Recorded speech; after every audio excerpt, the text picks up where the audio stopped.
the book of Philippians chapter 4. Not that I am implying that I was in any personal want, for I had learned how to be content, satisfied, to the point where I am not disturbed or disquiet in whatever state I am. I know how to be abased and live humbly in straitened circumstances. And I know also how to enjoy plenty and live in abundance.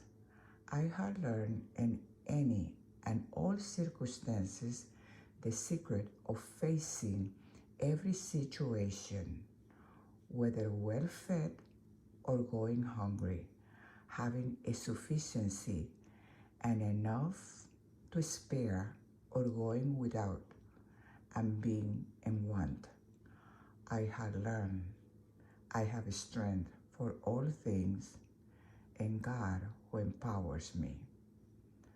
I have strength for all things in God who empowers me.